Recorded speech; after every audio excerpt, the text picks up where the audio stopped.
Por favor, acompáñeme con su Biblia en el Evangelio de Juan, capítulo 13. Si pudiera hacer una introducción al tema que nos toca hoy día, me gustaría plantear el hecho de que todas las historias, ya sea escrita o sea a través de una película, todas las historias tienen de alguna manera una introducción, un desarrollo y una conclusión. Y independiente de la forma en que se cuente esta historia o se muestre esta película, hay un momento que es el clímax, un momento donde se revelan los enemigos, donde se dan a entender los planes, donde la historia cobra sentido. Desde ese punto, el relato, la historia que estamos viendo comienza a desenredarse. Y entonces nos acercamos ya al fin. En general, el clímax está muy cerca del final, ¿cierto? Si es una película de misterio, seguramente en el punto clímax nos damos de verdad cuenta quién era el malo, quién era el bueno y cuál era el plan que se había tramado. En las películas de acción es cuando nuestros héroes, ¿cierto?, están llegando ya pronto a salvar la situación, y ejemplos tenemos muchos. Y la verdad que en el relato de la Biblia no es diferente.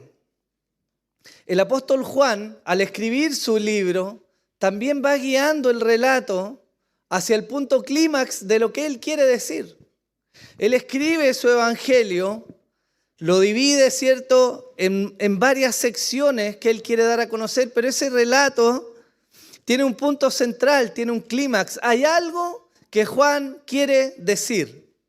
Es cierto que toda la palabra de Dios es inspirada y es útil y toda la palabra nos sirve a nosotros. Pero debemos comprender que como una unidad narrativa hay un propósito que Juan tenía en mente. Y yo se los dije hace algunos sermones atrás. Juan escribió con un propósito, ¿se recuerda? Estas cosas les he escrito, ¿para qué? Para que crean que Jesús es el Hijo de Dios. Y para que creyendo en Él tengan vida eterna. Muy bien, qué bueno que lo recordaban, perfecto. Ese es el motivo de Juan.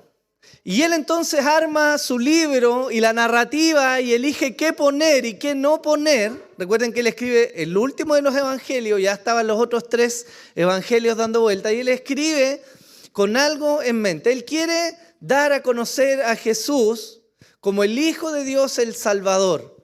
Entonces estructura su relato y pone un clímax de tal manera que podamos llegar a entender a este Jesús y podamos correr a la salvación que Él nos regala. Y de eso precisamente vamos a hablar hoy día, en el capítulo 13, entre los versículos 21 y 30. Vamos a ver cómo el relato de Juan se está acercando ya muy rápido a lo que es el clímax de la historia de la redención. Leamos por favor Juan 13 del 21 al 30. Dice así: habiendo dicho Jesús esto, se angustió en espíritu y testificó y dijo: en verdad os digo que uno de vosotros me entregará.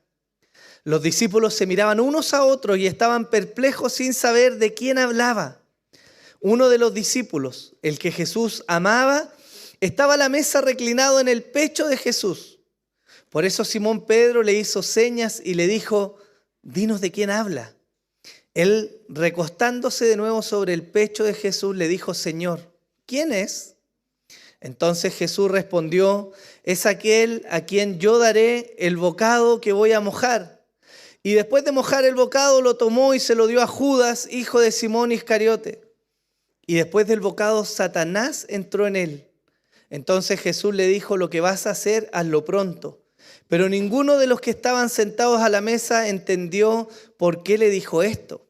Porque algunos pensaban que como Judas tenía la bolsa del dinero, Jesús le decía: compra lo que necesitamos para la fiesta, o que diera algo a los pobres. Y Judas, después de recibir el bocado, salió inmediatamente y ya era de noche. Como les decía, nos aproximamos al clímax de la historia de la redención. Juan nos está mostrando en esta sección que venimos estudiando y que vamos a seguir estudiando, la enseñanza de Jesús a sus discípulos. Él había predicado hacia afuera, había ejercido su ministerio, había hecho señales, milagros, prodigios. Había reunido a sus 12 y sabiendo que le quedaba poco tiempo, se enfoca en sus discípulos. De hecho, hermanos, todo esto que estamos viendo aún sigue aconteciendo la noche de la celebración de la Pascua, que es la noche donde Jesús efectivamente es tomado preso y es llevado ya para ser enjuiciado. Si pudiera ponerle un título a esta enseñanza, se llamaría La noche más oscura. Y quiero mostrarle a ustedes cómo en esta historia donde nos acercamos al clímax se comienzan a desvelar quiénes son realmente los personajes que estaban ahí y cuál era la intención o el propósito de la historia que se estaba contando. El versículo 1 parte con algo que es maravilloso. El versículo 21, perdón. Dice la Escritura, habiendo dicho Jesús esto, se angustió en espíritu y testificó y dijo, en verdad os digo que uno de vosotros me entregará. Este versículo es muy importante para lo que está aconteciendo. De alguna manera, Juan nos relata lo que aconteció esa noche y nos entrega este dato. Él dice que Jesús se había angustiado en espíritu. Y es llamativo el hecho de que esta angustia de Jesús no está reflejada en las páginas de lo que narra Juan como una desesperación o una amargura o una inquietud. No tuvo un ataque de pánico de alguna manera, sino que Juan nos deja ver que estaba angustiado en espíritu. Y esto es relevante para nosotros hoy día porque nos habla del carácter de Jesús y de lo que iba a venir. Hay una doctrina cristiana en la cual de alguna manera descansa la obra efectiva de Jesús en la cruz. Esa doctrina, ese concepto teológico se llama la impecabilidad de Jesús. Y en términos simples lo que está diciendo eso es que Jesús no podía pecar. Independiente de que compartía una naturaleza humana, 100% humana, dice la Escritura, y 100% divina, Él no podía pecar. Y la Escritura nos da testimonio de esto. En 2 Corintios 5:21 dice, al que no conoció pecado, le hizo pecado por nosotros, para que fuésemos hechos justicia de Dios en Él. En 1 Juan capítulo 3, versículo 5, dice, y vosotros sabéis que Él se manifestó a fin de quitar los pecados, y en Él no hay pecado. Hebreos 4:15 nos dice, porque no tenemos un sumo sacerdote que no pueda compadecerse de nuestras flaquezas, sino uno que ha sido tentado en todo como nosotros, pero sin pecado. Primera de Pedro 1, versículos 18 al 19 dice, sabiendo que no fuisteis redimidos de vuestra vana manera de vivir, heredada de vuestros padres con cosas perecederas como oro o plata, sino con sangre preciosa, como de un cordero sin tacha y sin mancha, la sangre de Cristo. Y el mismo capítulo, en el versículo 22 dice, el cual no cometió pecado, ni engaño alguno se halló en su boca, y quien cuando le ultrajaban no respondía ultrajando, cuando padecía no amenazaba, sino que se encomendaba a aquel que juzga con justicia. Y él mismo llevó nuestros pecados en su cuerpo sobre la cruz, a fin de que muramos al pecado y vivamos a la justicia, porque por sus heridas fuisteis sanados. Esta es una realidad importante de comprender. Pudiéramos interpretar de alguna manera quizás que esta angustia de Jesús se debía al tormento que él iba a enfrentar.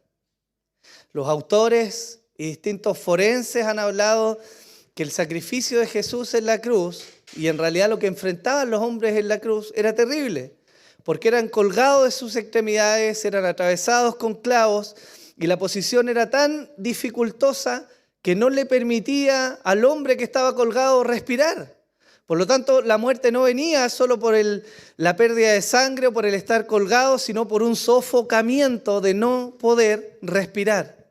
Y eso le pasó a Jesús. Él sabía que prontamente su cuerpo iba a ser sometido a un dolor inimaginable. Él sabía que prontamente los discípulos que habían estado con él, a los que había amado y a los que les había enseñado, le iban a traicionar. Pero no era eso lo que lo angustiaba en extremo, sino más bien la realidad que les acabo de leer. Cuando hablamos de Jesús, estamos hablando de Dios encarnado.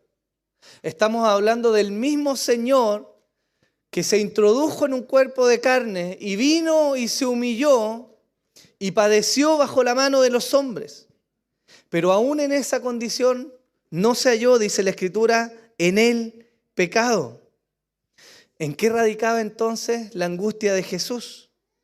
La angustia en espíritu que relata Juan no se genera, como les decía, respecto al conocimiento del inminente sufrimiento físico que iba a experimentar, sino a la realidad de hacerse pecado por sus escogidos. Hay algo que se marca en toda la historia de la redención, y es que Dios, existiendo desde el principio, junto al Padre y junto al Espíritu Santo, vivió siempre una realidad en total pureza y santidad. Dios, dice la Escritura, no puede pecar. Pero llegamos a este punto del clímax de la historia de la redención, en que vemos que Jesús va a subir esa cruz y va a hacerse literalmente aquel que lleva los pecados de los hombres. Él se va a someter a la condición humana y va a recibir el castigo y la ira de Dios como pecador sin serlo. Hermanos, eso es lo que provoca tal angustia en Jesús. Romanos capítulo 3, versículo 24, dice así: siendo justificados gratuitamente por su gracia por medio de la redención que es en Cristo Jesús, a quien Dios exhibió públicamente como propiciación por su sangre a través de la fe, como demostración de su justicia, porque en su tolerancia Dios pasó por alto los pecados cometidos anteriormente. Jesús sabía que el perdón de los pecados de los escogidos requería una propiciación en la cual Él mismo estaría como sacrificio delante del Padre. Pero hermanos míos, no solo como el objeto que era sacrificado, sino como el objeto sobre el cual la ira de Dios iba a ser derramada. Tenemos que entender que en la cruz, hermanos, no solo subió Jesús a morir, sino que la Escritura nos dice que la única forma en que la ira de Dios podía ser satisfecha era que se derramara sangre. Y no sé si hemos entendido antes de esto que la muerte de Jesús fue solamente un derramamiento de sangre o solamente el padecimiento de alguien. Pero hermanos, si hay algo que aira a Dios, si hay algo que Dios aborrece y que hace despertar toda su ira, es el pecado. El pecado no es algo neutro para Dios. El pecado es algo que Dios aborrece y detesta con todo su ser.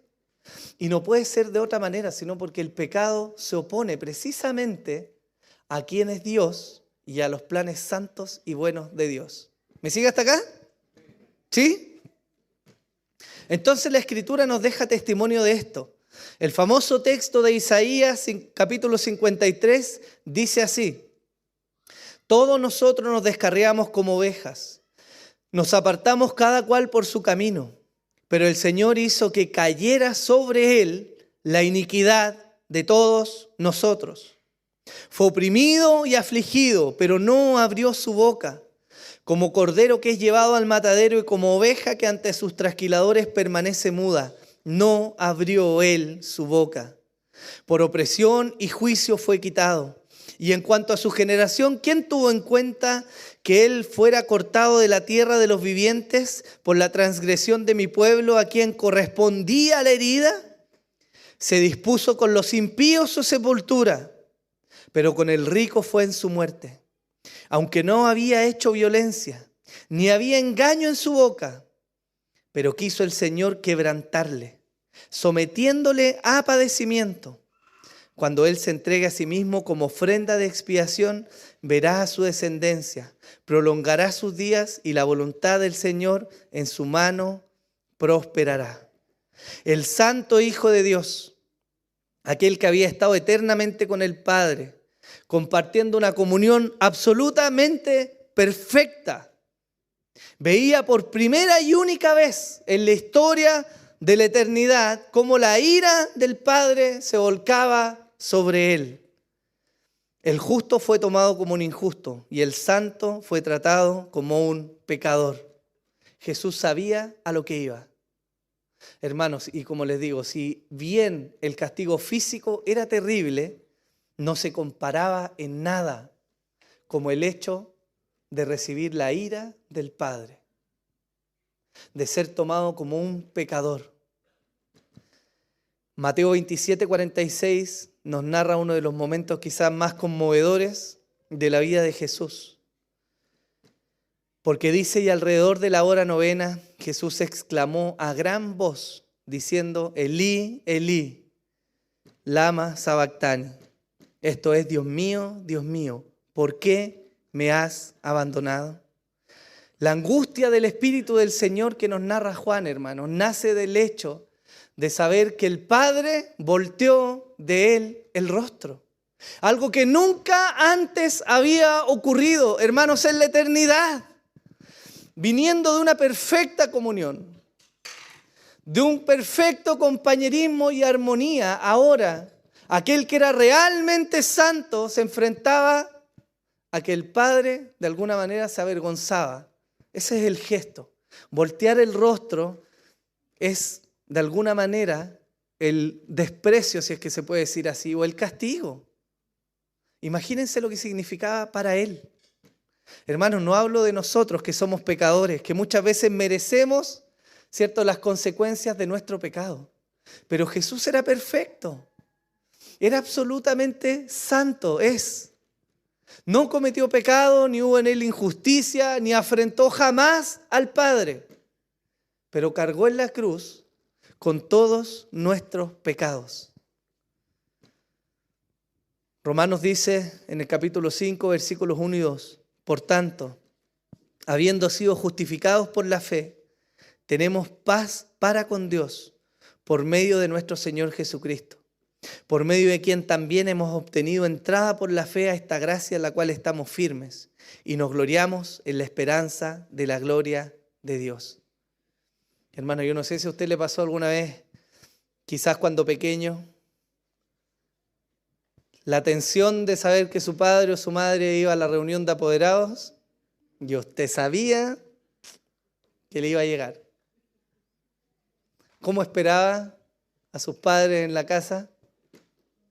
Algunos se ponían, tengo ahí un testimonio verídico que no voy a revelar de quién es, pero esperaba a los papás con 2, 3 o 4 pantalones, porque sabía que a la llegada le iba a llegar, ¿o no? Y de alguna manera es un ejemplo que se nos escapa mucho de lo que vivió Jesús. Pero la tensión y la angustia que él sufrió era porque sabía que iba a enfrentar al Padre e iba a ser objeto de pecado, hermanos. Es bueno meditar en esta realidad para que tratemos de alguna manera en nuestra mente finita de dimensionar cuán grande, ancho y profundo es el amor de Cristo por su iglesia. Él no simplemente subió a una cruz a morir, hermanos. Él se dispuso a enfrentar la ira del Padre, a ser tomado por un pecador, por un injusto, por amor a usted y a mí que estamos hoy día acá. Yo le pregunto, ¿era eso motivo suficiente como para que Jesús se angustiara en espíritu, no? El trago que él iba a beber era en extremo amargo, dice la Escritura.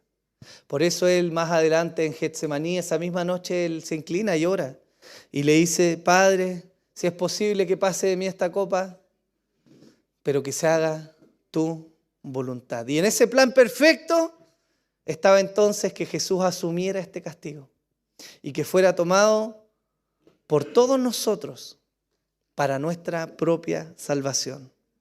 Amén. Es maravilloso, ¿no?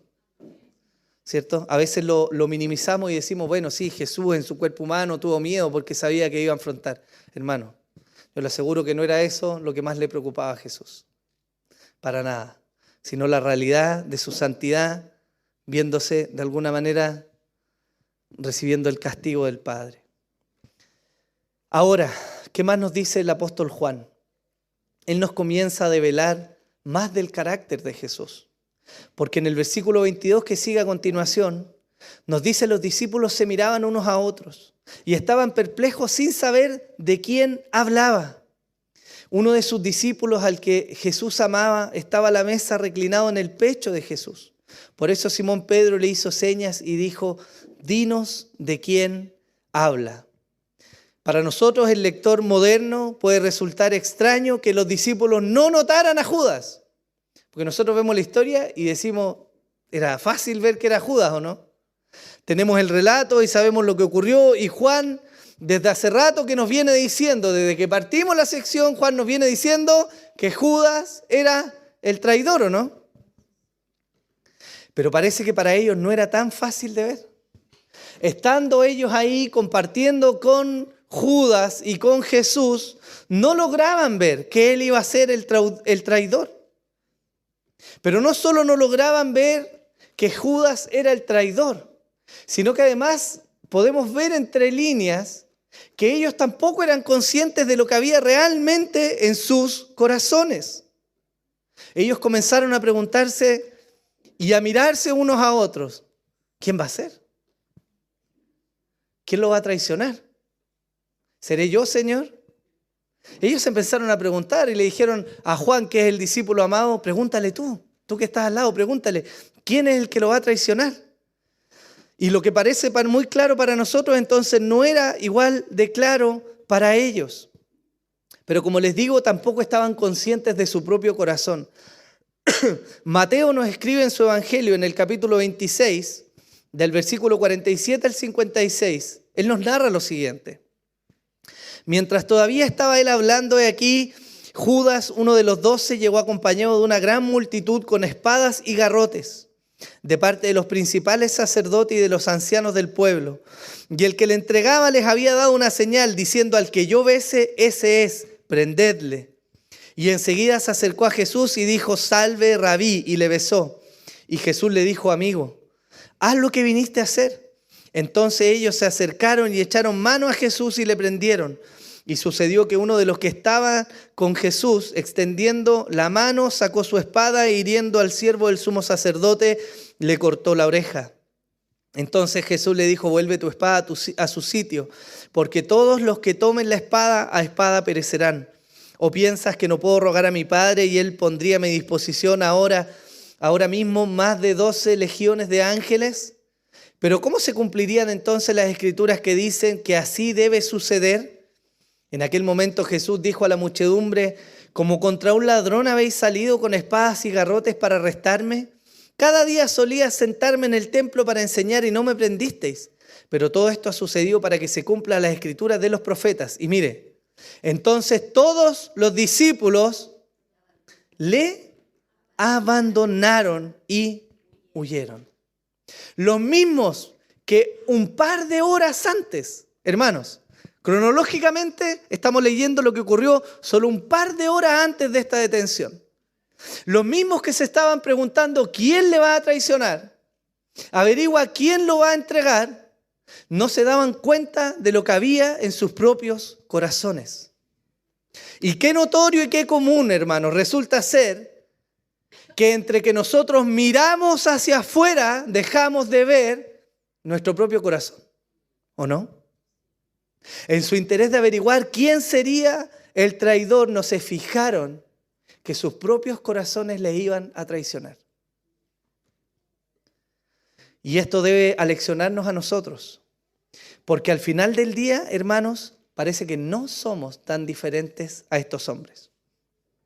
Renunciamos a Jesús cuando sabemos que tenemos que obedecer y no lo hacemos, ¿o no? ¿No renunciamos a Jesús acaso cuando nos avergonzamos de hablar de Él? ¿No renunciamos a Jesús cuando apuntamos al hermano y no miramos nuestro propio corazón? ¿No renunciamos a Jesús cuando no amamos lo que Él ama? Y los ejemplos son casi infinitos, hermanos. Pero la realidad sigue siendo la misma. El apóstol Pablo dice en 2 Corintios 13:5, poneos a prueba para ver si estáis en la fe. Examinaos a vosotros mismos. ¿O no os reconocéis a vosotros mismos de que Jesucristo está en vosotros, a menos de que verdad no paséis la prueba? Nos es fácil mirar el error de otro. Nos es fácil darnos cuenta de la renuncia de los que están alrededor nuestro. Pero qué difícil es muchas veces mirar nuestro propio corazón, ¿o no? Es muy notorio cuando alguien tiene una vara muy dura para medir, que no se está mirando a sí mismo. Porque la Escritura nos dice que con la vara que nosotros medimos, seremos medidos. ¿No nos llama eso a misericordia? Porque cuando nosotros nos equivocamos, ¿qué es lo que esperamos? ¿Cierto? No hay ni un He-Man que venga a decir, ¿cierto? Traigan los látigos, aquí vengo yo, denme con todos los látigos. Nosotros esperamos misericordia, hermanos. Cuando nos equivocamos, esperamos perdón, ¿o no? Cuando los esposos se equivocan con sus esposas, ¿qué es lo que esperan? Más allá de dormir en el sillón. ¿Esperan gracia o no? ¿Esperan misericordia o no? ¿No esperan las esposas misericordia, perdón y gracia también cuando se equivocan con sus esposos o no? Hermanos, es lo que todos deseamos, pero en la práctica no todos lo practicamos así. Y nos sucede que al igual que los discípulos estamos preocupados de mirar hacia afuera, de averiguar quién va a ser o lo que va a ocurrir, y descuidamos completamente lo que está en nuestro corazón. Eso Juan nos lo deja ver acá. Porque los mismos que le acompañaron, a diferencia de que no le entregaron por 30 monedas de plata, ¿cierto? Pero los mismos, todos huyeron y todos le abandonaron. Entre ellos el mismo que le había dicho, Señor, aunque todos te dejen, yo voy a estar ahí. Y la Escritura nos dice, por los evangelistas, que todos ellos huyeron. Pero no es lo único que nos dice la Escritura, porque también nos habla de la relación que había entre Jesús y sus discípulos. De nuevo leo, uno de sus discípulos, el que amaba a Jesús, estaba a la mesa reclinado en el pecho de Jesús. Por eso Simón Pedro le hizo señas y le dijo, dinos de quién habla. Él recostándose de nuevo sobre el pecho de Jesús le dijo, Señor, ¿quién es? Y si prestamos atención a los versículos 23 y 25, se nos dice que el discípulo amado estaba reclinado en el pecho de Jesús. Y en el versículo 25 se nos dice que recostándose de nuevo sobre el pecho de Jesús. Miren la imagen. Quizás tenemos que entender un poco cómo era. Ellos no estaban sentados en una mesa, ¿cierto? Con esas sillas bonitas que tenemos, ¿cierto? Cada uno bien sentadito, la espalda derecha, las manos arriba de la mesa, ¿cierto? Comiendo. La costumbre de ellos era sentarse en un lugar más bajo y se reclinaban, uno al lado del otro. Pero es muy tierno el relato que se nos muestra y que el apóstol Juan nos dice. Porque nos dice que el discípulo amado estaba reclinado en el pecho de Jesús. ¿Le ha pasado alguna vez que está haciendo algo, estirado en la cama y vienen sus hijos y se ponen encima suyo? ¿De qué nos está hablando eso? Más allá de que quieran pedir algo. Depende de la edad, ¿cierto? Mientras más pequeños son más sinceros. Pero ellos nos están hablando de una relación de amor, ¿o no? Si el padre es un ogro o la madre es una ogra, difícilmente los hijos van a llegar ahí. Pero caso contrario, los niños se acercan y se recuestan sobre el pecho de sus padres como una relación de compañerismo, de complicidad, de que hay afecto, de que hay amor. Y eso es muy digno de destacar, según lo que el apóstol Juan nos dice, porque nos muestra de nuevo lo que habíamos visto hace un par de sermones atrás. Habiendo amado Jesús a los suyos, ¿se acuerdan o no? Los amó hasta el fin. Y usted me podría decir, bueno, pero ¿de qué nos importa a nosotros conocer esta faceta de Jesús, cierto? Que es más de piel o más emocional, podrían decir algunos. Es importante, porque no estamos hablando de cualquier persona, estamos hablando de Jesús, el Hijo de Dios encarnado. Y nos da testimonio de cómo Él se relaciona con su pueblo. Hermanos, si hay algo que define al cristianismo, y si hay algo que es característico del cristianismo, no es el cumplimiento de las reglas, no es la devoción personal, no es la corbata, ni la vestimenta, ni los cánticos, sino la relación personal con Jesús. Eso define el cristianismo, ¿no? Porque ¿sabe qué, hermanos? Pablo da testimonio de lo que mueve su corazón para hacer todo lo que hace. Y con hacer todo lo que hace no estoy diciendo Pablo va a la iglesia. Pablo da su vida por Jesús. Así termina la vida de Pablo, ¿no? Él entrega su vida por Jesús. Al igual que lo hicieron los otros apóstoles, ¿o no? En 2 Corintios 5, 14 y 15 se nos dice, pues el amor de Cristo nos apremia, habiendo llegado a esta conclusión, que uno murió por todos y por consiguiente todos murieron. Y por todos murió para que los que viven ya no vivan para sí, sino para aquel que murió y resucitó por ellos. El mismo Pedro que llegó a negar a Jesús lloró amargamente. ¿Por qué? Porque él le falló, ¿sí o no? Pero hay algo más. No lloró amargamente solo porque le falló. Él lloró amargamente porque le falló a quien amaba. Y eso es fundamental en la relación del cristiano, hermanos. No estamos acá simplemente porque sea el ritualismo. Y si alguien hoy día vino simplemente por el ritualismo, tenemos que recordar esta enseñanza. Porque si hay algo que Dios hace y de la manera en que Él se relaciona con nosotros es amarnos, ¿o no? ¿No dice quizás el versículo más conocido de la Biblia porque de tal manera amó Dios? Hermanos, predicamos, seguimos, nos gastamos, atesoramos a un Dios de amor, ¿o no? Y ese Dios de amor mantiene una relación personal. Juan da testimonio de eso. Él se recuesta sobre el pecho de su Señor. No era un maestro, un rabí sentado allá lejos. Era su amigo. Era a quien amaba. Y yo les pregunto, ¿quién es Jesús para nosotros? Podemos responder sin errar. Jesús es mi Salvador, es mi Señor, es el Mesías, es quien murió por mis pecados, es el Hijo de Dios, es Dios encarnado, es el Cordero perfecto de Dios, etc. Y todo esto está bien. Pero hermanos, ¿es Jesús alguien a quien nosotros amamos? ¿Es Jesús alguien a quien nosotros amamos?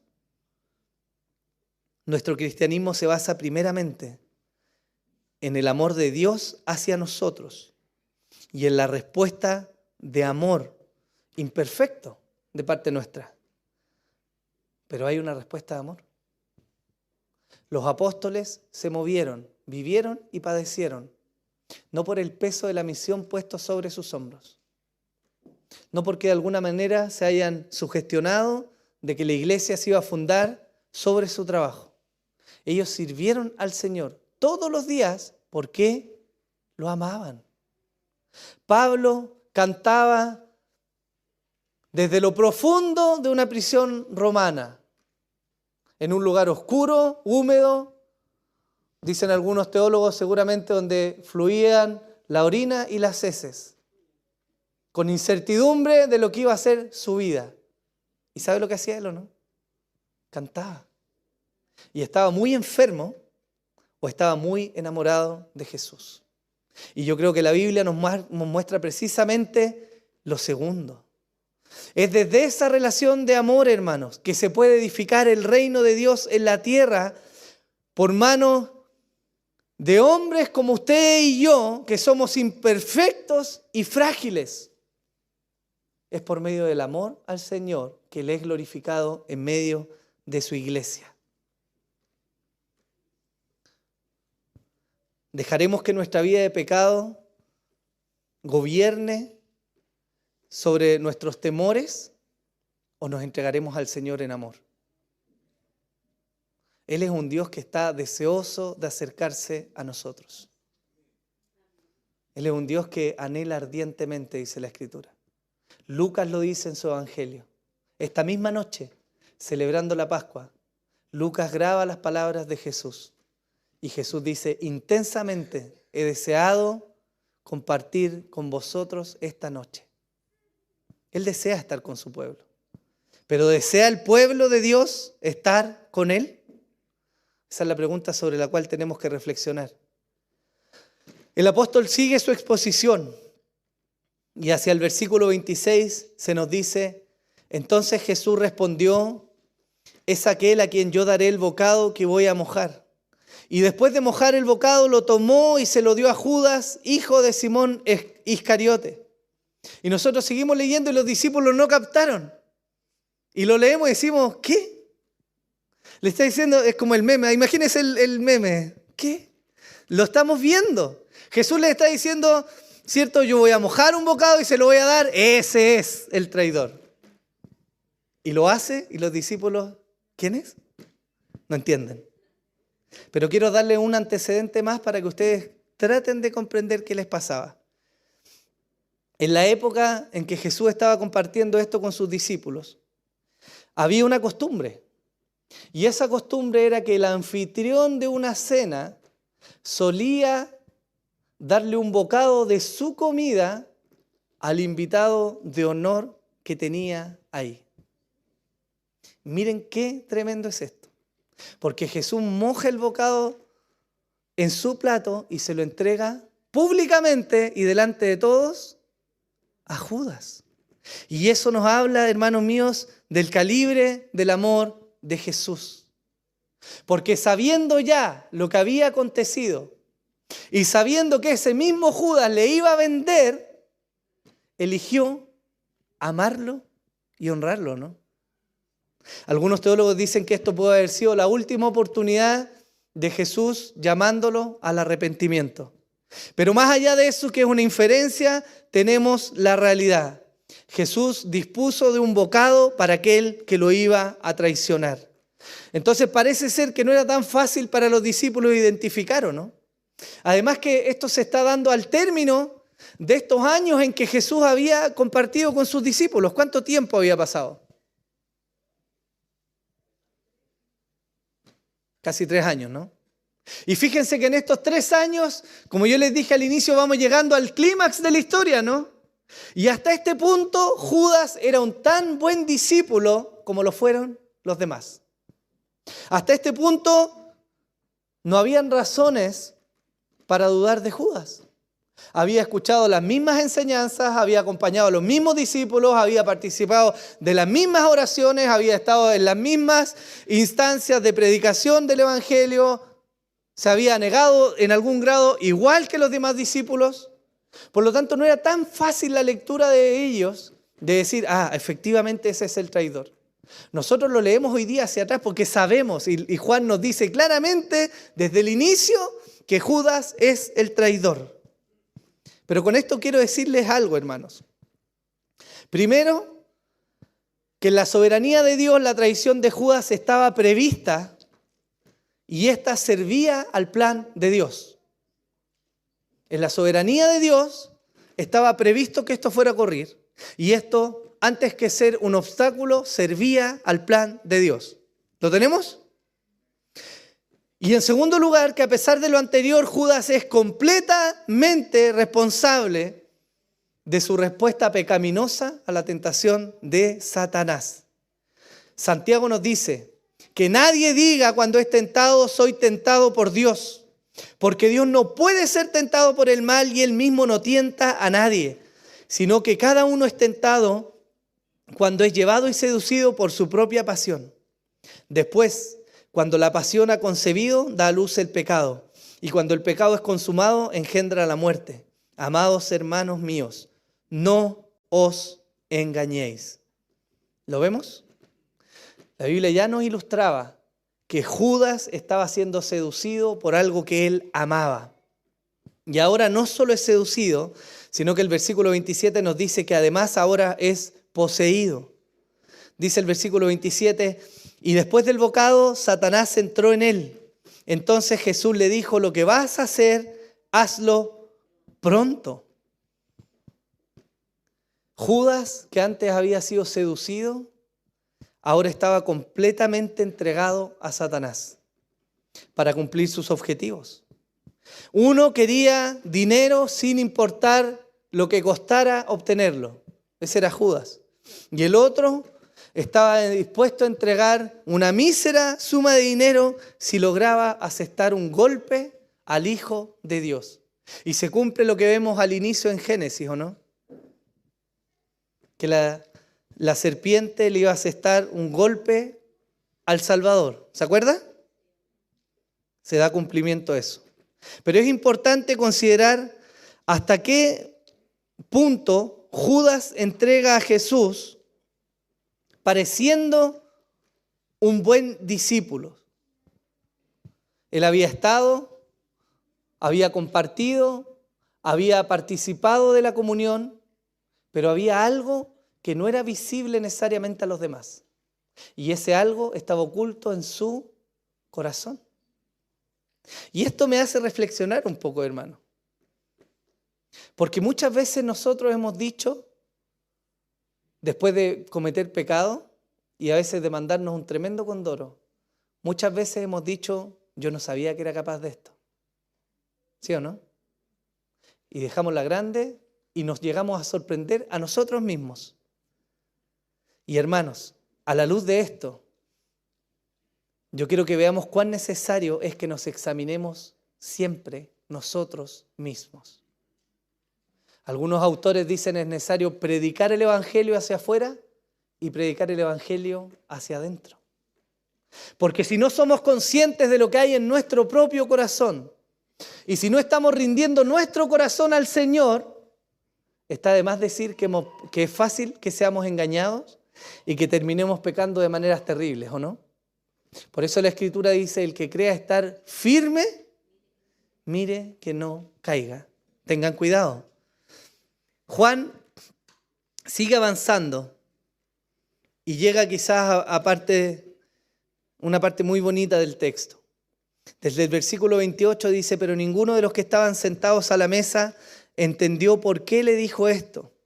Porque algunos pensaban que como Judas tenía la bolsa del dinero, Jesús le decía, compra lo que necesitamos para la fiesta, o que diera algo a los pobres. Y Judas, después de recibir el bocado, salió inmediatamente y ya era de noche.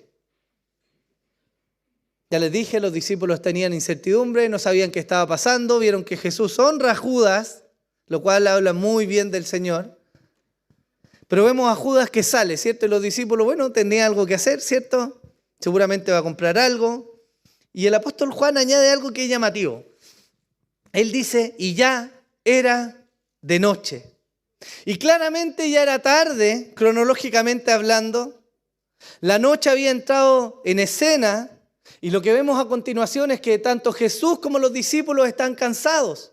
Tan cansados, dice la Escritura, que los discípulos van a orar con Jesús a Getsemaní y ellos se quedan dormidos. Porque ya era tarde, el día había sido largo, ¿cierto? Y estaban cansados.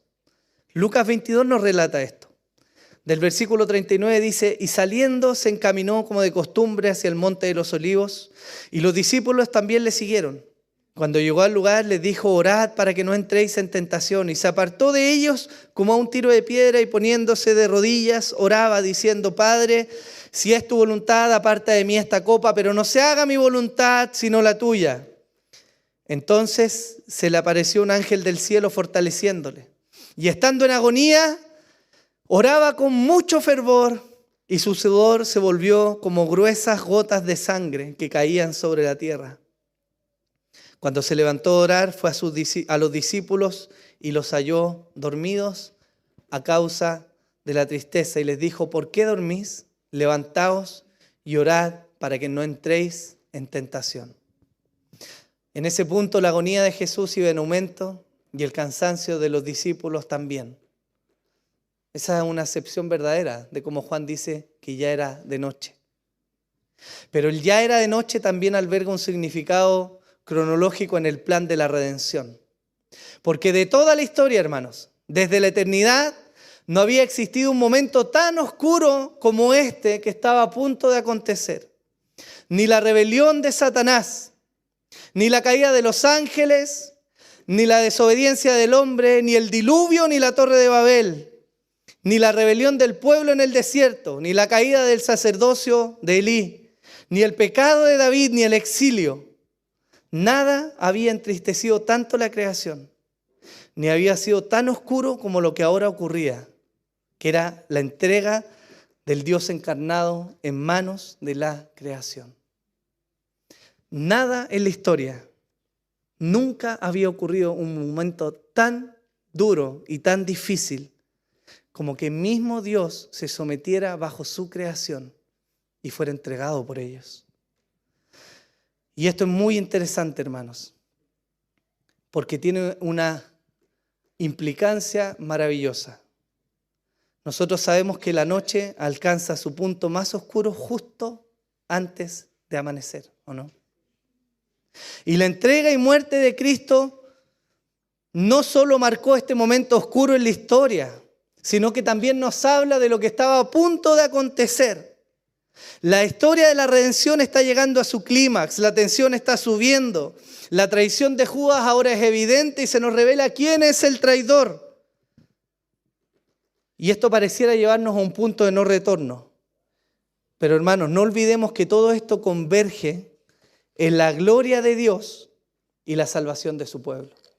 Porque aun cuando llega ese momento oscuro y la noche cae y Jesús es apresado y enjuiciado y luego de eso colgado de una cruz, luego viene la salvación más maravillosa que podía existir.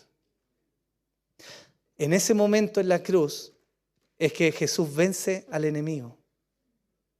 La Escritura dice en Colosenses que exhibió a todos los principados y potestades y triunfó sobre ellos en la cruz.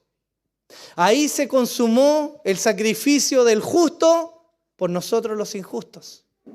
Ahí vino a haber esperanza luego de años y años y años y años de sacrificios vacíos y de un pueblo que no podía cambiar.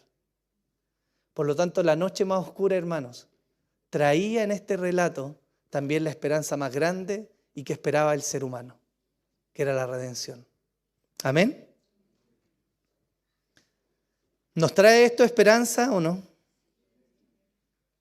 ¿Nos ayuda este texto a valorar el sacrificio de Jesús y la esperanza que hay hoy día para la vida? Hermanos, si había algo difícil en la historia era nuestra salvación. Y nosotros lo leemos hacia atrás, ya ocurrió. Esto ya aconteció. Por lo tanto, nos resta a nosotros hoy día disfrutar y atesorar la fidelidad de nuestro Dios. Porque si ya se entregó, como dice la Escritura, una vez y para siempre por nosotros, ¿no nos va a sostener ahora? ¿O acaso tiene que subir de nuevo a padecer el Hijo de Dios? Juan dijo, he aquí el Cordero de Dios que quita el pecado del mundo. Jesús no aplacó simplemente la ira de Dios por un momento. No fue un parche para que de nuevo tuvieran que hacerse sacrificios. Jesús fue el Cordero perfecto, sacrificado una vez para siempre, hermanos, para traer salvación y para guiar a su pueblo. Yo no sé si eso a usted le alegra, pero es maravilloso ver en el Evangelio de Juan cómo hay esperanza en medio de la adversidad. Depende de cómo miremos nosotros muchas veces las cosas, es que algunos acontecimientos pueden endurecer a uno y hacer reflexionar a otros. Y lo que es terrible para Jesús, que nosotros no alcanzamos a dimensionar, porque la ira del Padre vino sobre él, para nosotros hoy día es un motivo de gozo. Por eso que como cristianos la cruz para nosotros es esencial. Por eso que predicar de Cristo y exaltar a Jesús en nuestros corazones y en nuestra vida no es algo que simplemente queramos hacer como iglesia, hermano. Es el mensaje central del Evangelio. No hay Evangelio sin cruz. Y no hay cruz sin Jesús. Amén.